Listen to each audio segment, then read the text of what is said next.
Hello friends, कैसे हो आप। मैं चाइल्ड काउंसलर अमिता अस्थाना आज आपके सामने नए टॉपिक पे बात करने आई हूँ। और आज का हमारा टॉपिक है कि पढ़ाई में ध्यान कैसे लगे। आज के इस वातावरण में पढ़ाई से ध्यान हटाने का एक साधारण सा कारण है मन का डिस्ट्रैक्ट होना। मन हमारा किस कारण विचलित होता है, जैसे सोशल मीडिया हो गया, नेटवर्किंग हो गई, और आपका मोबाइल फ़ोन हो गया, दोस्त हो गया, परिवार है, शोर शराबा। इसके कारण आपका पढ़ाई में मन नहीं लग पाता है। आप चाह के भी पढ़ाई नहीं कर पाते हैं। आप पढ़ना तो बहुत चाहते हैं, लेकिन इन कारणों से आप नहीं पढ़ पाते हैं। आइए दोस्तों, आज हम आपको बताते हैं कि कुछ टिप्स बताते हैं जिसको अपनाकर आपका पढ़ाई में भी मन लगेगा और आप पढ़ भी पाएंगे। मेरा पहला टिप्स है कि अपनी पढ़ाई को डेली रूटीन में रखें। कुछ लोग जो होते हैं वो पढ़ाई को डेली रूटीन में नहीं लाते हैं। उनका ये मानना होता है कि जब एग्ज़ाम आएगा तो हम पढ़ लेंगे, अभी तो बहुत दिन है, आज क्या पढ़ना है, आज छुट्टी है, कल पढ़ लेंगे। ऐसा नहीं करना चाहिए। अपने पढ़ाई के लिए रूटीन में रहना चाहिए। इसमें जो है आप सबसे पहले अपना टाइम टेबल बना लीजिए और टाइम टेबल चार्ट के अनुसार आप डेली पढ़ाई कीजिए। और आप हमेशा अपने आप को मोटिवेट रखिए पढ़ाई करने के लिए। और आप जब भी जो भी आप सब्जेक्ट पढ़िए उसको लगातार आप 45 मिनट तक पढ़िए। उसके बाद 5 या 10 मिनट का ब्रेक ले लीजिए। और जब भी आप पढ़ाई करिए तो कुछ लोग होते हैं जिनको जैसे गाना सुनना पसंद होता है, तो वो उसी धीमी आवाज़ में सुनते हैं जब तक उनका मन विचलित नहीं होता है।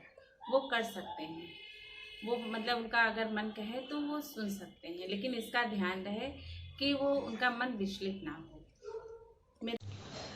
पढ़ाई को आप रेगुलर एक्टिविटीज़ में लाएं।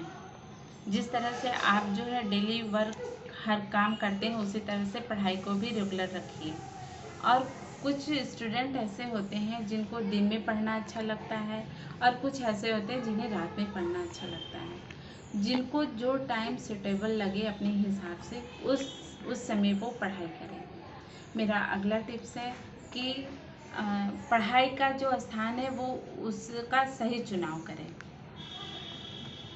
जहाँ पे आप पढ़ते हैं वहाँ का वातावरण बहुत शांत होना चाहिए। वहाँ का वातावरण जो ज़्यादा ना ठंडा होना चाहिए ना गर्म होना चाहिए। और आपके लिए एक टेबल और एक चेयर होना चाहिए। टेबल पे जब चेयर पे जब आप बैठ के पढ़ते हैं तो आपका ध्यान ज़्यादा लगता है। और कुछ लोग होते हैं जिनको जो है अपने जिस रूम में पढ़ते हैं आके लोग डिस्टर्ब, मोबाइल को अपने रूम से दूर रखें। मोबाइल हो, टीवी हो, ये भी आपके ध्यान को विचलित करता है। और जिस रूम में आप पढ़ते हैं उस रूम के बाहर एक बोर्ड लगा दीजिए, नो डोंट डिस्टर्ब मी का, तो आपको कोई डिस्टर्ब नहीं करेगा। आप अपनी कॉपी किताब को सही तरीके से रखें, क्योंकि जब कॉपी किताब सही तरीके से रखा होता है तो खुद को भी बहुत अच्छा लगता है और पढ़ाई भी करने का मन करता है। और अपने रूम की सफाई खुद करना सीख लें, क्योंकि इससे आपको ये पता होता है कि आपकी कौन सी बुक कहाँ पर है, क्या चीज़ आपने कहाँ पे रखा है, ये आपको ध्यान देना होता है। तो इससे आपको पढ़ाई करने में भी कोई प्रॉब्लम नहीं आएगी। मेरा अगला टिप्स है कि आप उन सभी चीज़ों को अपने से दूर रखें जो आपके माइंड को डिस्ट्रैक्ट करती है। जैसे कि आपका मान लीजिए आप पढ़ाई कर रहे हैं और आपके पास फ़ोन है, किसी का फ़ोन आ जाता है तो आपको ये ध्यान नहीं रहता है कि हम पढ़ाई कर रहे हैं, और घंटों टाइम आप उसमें बर्बाद कर देते हैं। फ़ोन हुआ, चाहे आप चैट कर रहे हैं तो भी आपको ध्यान नहीं रहता है, चाहे आप कोई गाना ही सुन रहे हैं तो भी आपको ध्यान नहीं रहता है। आप इन सब चीज़ों को अपने से दूर रखिए, तभी आप पढ़ाई पे ध्यान दे पाएंगे। दूसरी चीज़ होती है कि आप सभी इलेक्ट्रॉनिक्स उपकरण को पढ़ाई के रूम से दूर रखें। जहाँ पे भी आप पढ़ते हैं उससे आप दूर रखें, क्योंकि कि आप ये सोचते हैं कि चलो थोड़ा सा गाना ही सुन लें, थोड़ा सा ये काम कर लें, तो वहाँ पे आपका ध्यान भटक जाता है। तो आप मतलब ढंग से भी पढ़ाई भी नहीं कर पाते हैं, और ना आप ढंग से गाना ही सुन पाएंगे, ना ढंग से पढ़ाई कर पाएंगे, कोई भी काम आप ढंग से नहीं कर पाएंगे। इसलिए मान लीजिए आप पढ़ाई कर रहे हैं तो आपके रूम में बार बार दोस्तों का आना जाना, ये भी आपको बहुत डिस्टर्ब करता है। तो इनसे भी आप दूर रहिए, चाहे वो फैमिली मेम्बर से क्यों ना हो। जब आप पढ़ाई कर रहे हैं बार बार आना जाने से भी आप डिस्टर्ब होते हैं। मेरा अगला टिप्स है अनुशासित रहिए। जब आपको लंबे समय तक पढ़ाई करना है तो आपका अनुशासन में रहना बहुत ज़रूरी होता है, क्योंकि तभी आप ध्यान लगा पाते हैं। जब भी आप पढ़ने बैठते हैं और आपका ध्यान भटकता है तो आप उसे झट से हटा के पढ़ाई की तरफ लाइए।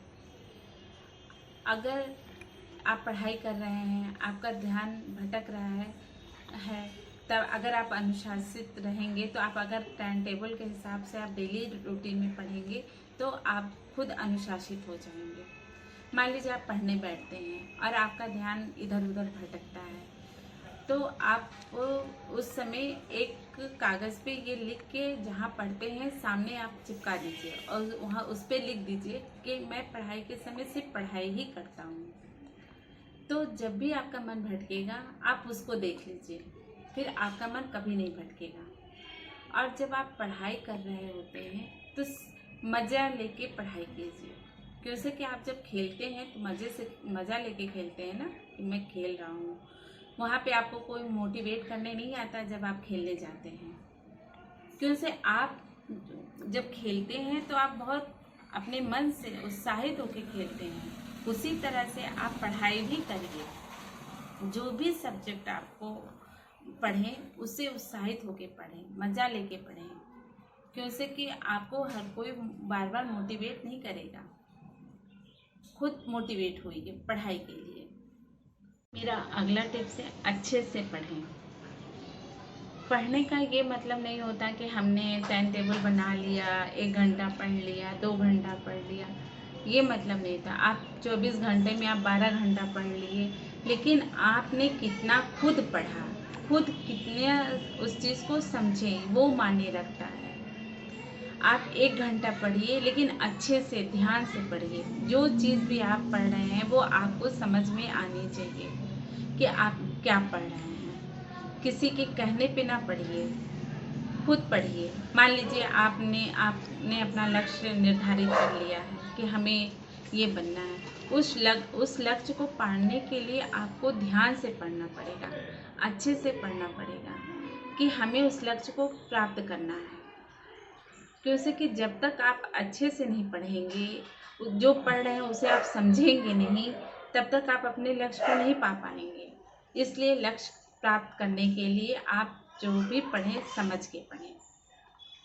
मान लीजिए आपका कभी खाली समय होता है तो आप जो अच्छी पुस्तक पढ़ें, अच्छी चीज़ें देखें, अच्छे लोगों के बीच में बैठें, तो आपको हमेशा अच्छी ही चीज़ें समझ में आएंगी।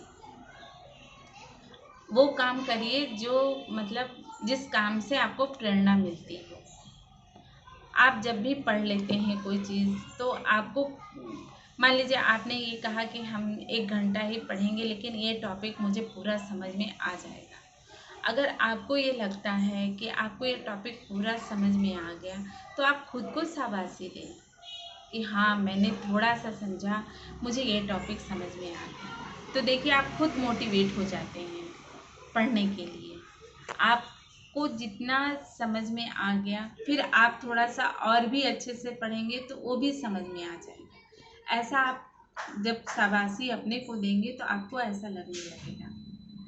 और सकारात्मक विचारों से जुड़िए। आपके बहुत से ऐसे दोस्त होते हैं, अगर आप किसी से ये कह दिए कि मैं रात भर पढ़ा तो कहीं क्या पढ़ते हो, ऐसे लोगों से थोड़ा दूर रहिए। ऐसे लोगों के बीच में रहिए जो आपके विचारों को समझें, आपकी कही हुई बातों को समझ सकें, आपको डिमोटिवेट ना करें। और आप अपने विचारों को अपने परिवार के बीच में रखिए। जो भी आप सोचते हैं अपने फैमिली के बीच में ज़रूर रखिए, वो आपको सही रास्ता बताएंगे।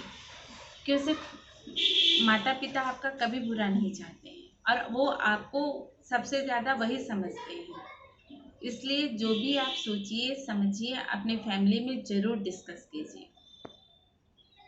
मेरा अगला टिप्स है, अपनी प्रगति को देखें। मान लीजिए आपने सही ढंग से पढ़ाई कर रहे हैं और अनुशासित भी हैं, टाइम टेबल के हिसाब से पढ़ भी रहे हैं, तो आप अपने को खुद जज कीजिए कि हम जो कर रहे हैं हमारी खुद का प्रोग्रेस कितना हुआ, क्या हमें इसमें कुछ बदलाव लाने की ज़रूरत है, या जो हम जिस टाइम टेबल के हिसाब से पढ़ रहे हैं वो सही है। इस हफ्ते हम क्या करना चाहते हैं, क्या हमें इसमें बदलने की ज़रूरत है। इस हफ्ते क्या करने का मतलब, मान लीजिए आपको ये आपका एग्ज़ाम आने वाला है और ये सब्जेक्ट आपको कंप्लीट करना है। आपने इस हफ्ते में उनको जो है 4 या 6 घंटे दिए हैं, तो उस पे आपको ध्यान कितना देने की ज़रूरत है। कि आपको ध्यान ये देना कि जो जिस हिसाब से हमारा टाइम टेबल है उस हिसाब से क्या हमारा इस हफ्ते में ये कोर्स हमारा कंप्लीट हो जाएगा, ये ध्यान देने की ज़रूरत है। इसमें ये देखिए कि कितना आपका प्रोग्रेस हुआ, या फिर हमें कुछ चेंज लाने की ज़रूरत है। आप जो काम कर रहे हैं उसमें कुछ चेंज लाने की ज़रूरत है, या फिर जो कर रहे हैं वही सही है, या फिर कुछ हम और करें जिससे हमारा और भी प्रोग्रेस हो सकता है, या फिर कुछ हम ऐसा इंटरेस्टिंग करें जिससे हमें और भी पढ़ाई में मज़ा आ सकता है। आपको इस पे भी ध्यान देना होगा कि जो भी आप कर रहे हैं क्या उसमें हमें कुछ बदलाव की ज़रूरत है या फिर नहीं। ये आप अपने प्रोग्रेस को देखते हुए कर सकते हैं। अगला टिप्स है कि अपने रेस्ट का टाइम खुद डिसाइड करें। मान लीजिए आप कोई सब्जेक्ट पढ़ रहे हैं, आपका ध्यान लग गया है, तो 45 से 60 मिनट के बाद एक रेस्ट ले लें, 5 या 10 मिनट का। क्योंकि कि लगातार पढ़ने से भी परेशान हो जाता है आदमी, ध्यान भटक जाता है। तो इसलिए भी रेस्ट का टाइम डिसाइड करना खुद को होगा। और मान लीजिए जैसे कि कोई स्टूडेंट है जिनको जो है रात में पढ़ना अच्छा लगता है, तो वो दिन में अपना फुल रेस्ट करें, क्योंकि कि शरीर जब आपका साथ देगा तभी आप ध्यान से पढ़ पाएंगे। आराम भी उतना ज़रूरी है जितना पढ़ाई ज़रूरी है। शरीर का ध्यान भी रखना उतना ही ज़रूरी है आपके लिए। अगर आप फिट रहेंगे तभी आप सब कुछ सही ढंग से कर पाएंगे। मेरा अगला टिप्स है, एक समय एक ही काम करें। ये आपके हर क्षेत्र में ये काम करता है। किसी भी क्षेत्र में आप अगर कोई भी काम करें तो एक समय एक ही काम करें, क्योंकि जब आप पढ़ाई करते हैं तो आपका ध्यान सिर्फ पढ़ाई पे होना चाहिए। उसी तरह से अगर आप कोई दूसरा काम भी करते हैं तो आपका ध्यान उस काम पे होना चाहिए। एक साथ अगर हम 2 काम करते हैं तो उनमें से कोई भी काम जो है हमारा सफल नहीं होता है और हमारा ध्यान भी नहीं बन पाता है, और जो भी हम काम करते हैं वो सही ढंग से नहीं हो पाता है। इसलिए एक समय में एक ही काम करें। मेरा अगला टिप्स है, संतुलित और पौष्टिक आहार लें। जब हम संतुलित और पौष्टिक आहार लेते हैं तो हमारा शरीर भी तंदुरुस्त होता है और दिमाग भी हमारा दुरुस्त रहता है। मीठा कार्बोहाइड्रेट युक्त भोजन से बचना चाहिए।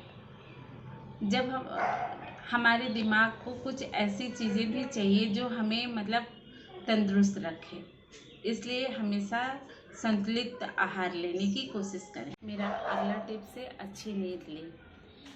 जब हम सही ढंग से पढ़ाई करते हैं तो आराम भी उतना ही ज़रूरी है, नींद भी उतनी ही हमारे लिए ज़रूरी है। जब हम सही नींद लेते हैं तो हमारा हार्मोन सही तरीके से रेगुलेट करता है, जो हमारे दिमाग को मजबूत करता है।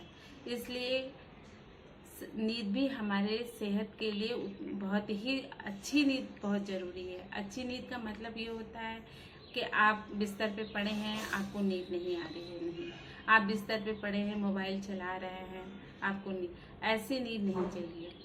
अच्छी नींद ले तो आपका दिमाग और शरीर दोनों ही तंदुरुस्त रहते हैं। मेरा अगला टिप्स है कि याद रखें, आपको रूटीन तोड़ना नहीं है। ठीक है, शुरुआत में आपको कुछ परेशानियाँ आती हैं रूटीन फॉलो करने में, लेकिन धीरे धीरे यही रूटीन आपके आगे लाइफ में बहुत काम आता है। ठीक है, पूरी रूटीन फॉलो ना कर पाइए तो कुछ ही करिए, लेकिन तोड़िए नहीं। दोस्तों, अगर आपको मेरा वीडियो अच्छा लगे तो इसे लाइक शेयर करना ना भूलिए, प्लीज़ सब्सक्राइब करना ना भूलें। थैंक्स।